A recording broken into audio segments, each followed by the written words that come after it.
Good morning प्यारे बच्चों। पुनः आपका ऑनलाइन क्लास में आपका स्वागत है। ठीक है, तो today we will discuss about active और पैसिव वॉइस। हमने पिछले वीडियो में हमने पूरे प्रेजेंट और पास्ट के जो भी एक्टिव से पैसिव वॉइस कन्वर्ट करने के जो रूल है हमने उन्हें समझ लिया है। आज हम केवल सिंपल फ्यूचर मतलब फ्यूचर के दो ही होंगे एक्टिव से पैसिव वॉइस बनाने में, सिंपल होगा और फ्यूचर परफेक्ट होगा। ये दो ही चीज़ होंगे, सिंपल फ्यूचर और फ्यूचर परफेक्ट एक्टिव से पैसिव वॉइस। बाकी अदर के एक्टिव से पैसिव वॉइस नहीं बनते हैं। ठीक है, तो मैं यहाँ पास सिंपल फ्यूचर से चालू कर देता हूँ, क्योंकि मैंने पिछले वीडियो में पास्ट परफेक्ट टेंस का कंप्लीट कर दिया था। ठीक है, तो आज मैं सिंपल फ्यूचर टेंस का मैं कंप्लीट करूँगा। ठीक है, तो देखते हैं सिंपल फ्यूचर टेंस में जो उनका हेल्पिंग वर्ब होगा, जो चेंज होगा, will shall plus be plus verb का थर्ड फॉर्म। ठीक है, तो आप चार्ट में चले जाइएगा। मैंने पिछले वीडियो में चार्ट के बारे में पूरा कंप्लीट बता चुका हूं। मैं एक्टिव वॉइस दिया है यहाँ पे, my uncle will pay my tuition fees. ठीक है, तो यहाँ पे जो माई ट्यूशन फीस है, कौन सा फीस है? माई ट्यूशन, मेरा ट्यूशन फीस, ये हमारा ऑब्जेक्ट हो गया। माई अंकल ये हमारा सब्जेक्ट हो गया, और विल हमारा आपका हेल्पिंग वर्ब हो गया। पे हमारा क्या हो गया? पे हमारा वर्ब हो, क्या क्रिया हो रहा है? पेड करने का काम हो रहा है यहाँ पास। ठीक है, ये चीज आप ध्यान में रखिएगा। तो यहाँ पे जो सब्जेक्ट है ऑब्जेक्ट के तौर पे पैसिव वॉइस में हम उसको पुटअप कर देंगे, माई ट्यूशन फीस। ठीक है, इस तरह से हम इसको कंप्लीट कर लेंगे, माई ट्यूशन फीस। उसके बाद हेल्पिंग वर्ब होता है, यहाँ पे विल दिया है तो विल के साथ बी लगेगा। ठीक है, विल, क्योंकि ये प्रेजेंट फ्यूचर का मतलब सिंपल फ्यूचर है। ठीक है, सिंपल फ्यूचर है, तो ये विल दिया है, तो विल के साथ जो विल दिया रहेगा तो विल बी में चेंज हो जाएगा। उसी तरह से हम यहाँ पे विल बी और वर्ब का थर्ड फॉर्म पेड होता है, पे का थर्ड फॉर्म पेड होता है, इसलिए हमने यहाँ पे पेड लिखा है। और वर्ब, आपके वर्ब के बाद हमेशा बाई का यूज करना है। उसके बाद हमारा सब्जेक्ट, ये जो सब्जेक्ट है ये पैसिव वॉइस में ऑब्जेक्ट के तौर पे यूज होगा, तो माई अंकल। ठीक है, इस तरह से आगे देखते हैं। माई अंकल विल नॉट पे माई ट्यूशन फीस, तो माई ट्यूशन फीस हमारा ये यहाँ पे सब्जेक्ट था, तो यहाँ पे ऑब्जेक्ट हो जाएगा।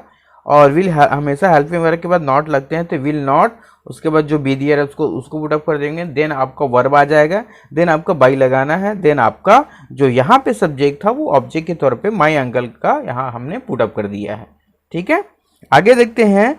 विल माई अंकल पे माई ट्यूशन फीस, ये इंटरोगेटिव सेंटेंस है। इंटरोगेटिव होने के कारण हमेशा आप ध्यान में रखिएगा, हेल्पिंग वर्ब को पुनः स्टार्टिंग में पुटअप कर दीजिएगा। देन आपका यहाँ पे जो ऑब्जेक्ट है वो सब्जेक्ट के तौर पे यहाँ पे आ जाएगा, माई ट्यूशन फीस। उसके बाद बी लगेगा, उसके बाद वर्ब का थर्ड फॉर्म लगेगा, तो पेड आ जाएगा। उसके बाद वर्ब के बाद हमेशा बाई का यूज होता है, तो बाई लगा दी। यहाँ पे जो सब्जेक्ट है माई अंकल, वो ऑब्जेक्ट के तौर पे यहाँ पे पैसिव वॉइस में हम उसको पुटअप कर देंगे, माई अंकल। ठीक है, इस तरह से आपके सिंपल फ्यूचर टेंस कंप्लीट हुए। आगे देखते हैं फ्यूचर परफेक्ट टेंस। इसका हेल्पिंग वर्ब है will shall plus have been plus verb का थर्ड फॉर्म। इस तरह से आपको कंप्लीट करना है उसको। ठीक है, एक्टिव वॉइस दिया है और पैसिव वॉइस दिया है। एक्टिव से पैसिव वॉइस बनाते समय आप ध्यान रखिएगा, जो रूल आपको पिछले वीडियो में प्रोवाइड कराया गया है। ठीक है, यहाँ पे दिया है will shall have done our homework, तो वी हमारा क्या है? हमारा सब्जेक्ट है, शैल हैव डन। ठीक है, शैल हैव ये हमारा हेल्पिंग वर्ब है, आवर होमवर्क। ठीक है, आवर होमवर्क हमारा यहाँ पे क्या है?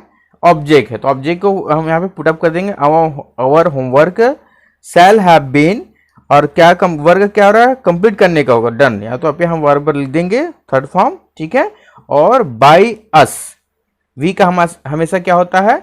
वर्ब के बाद बाई लगाना है, और उसके बाद आपका वी है इसलिए यहाँ पे अस लगेगा। ठीक है, आगे देखते हैं। We shall not have done our homework, ये नेगेटिव सेंटेंस है। नेगेटिव सेंटेंस होने के कारण हेल्पिंग वर्ब के बाद नॉट लगा देंगे, तो आवर होमवर्क ये हमारा सब्जेक्ट है, तो ऑब्जेक्ट के तौर पे यहाँ पे लिखेंगे हम, मतलब लास्ट को फर्स्ट में लिखेंगे।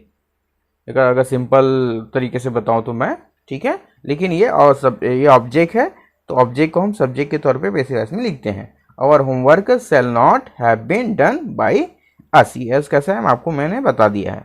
शैल we have done our homework, shall we have done our homework, तो यहाँ पे देखिएगा इंटरोगेटिव सेंटेंस, इंटरोगेटिव होने के कारण हम हेल्पिंग वर्ब को स्टार्टिंग में पुटअप कर देंगे। देन हमारा आवर होमवर्क का हमारा सब्जेक्ट है पैसिव वॉइस में, क्योंकि ये एक्टिव वॉइस में ऑब्जेक्ट है।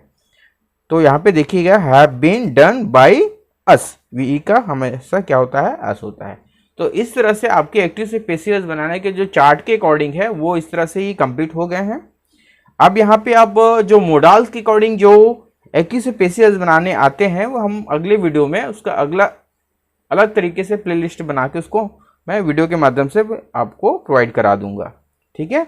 आप इस वीडियो को देखिएगा अच्छे से 2 से 3 बार, ठीक है, और उसे अच्छे से समझने की कोशिश कीजिएगा ताकि आपको जो वीडियो प्रोवाइड हो रहा है वो आपका उसका बेनिफिट मिल पाए, ठीक है।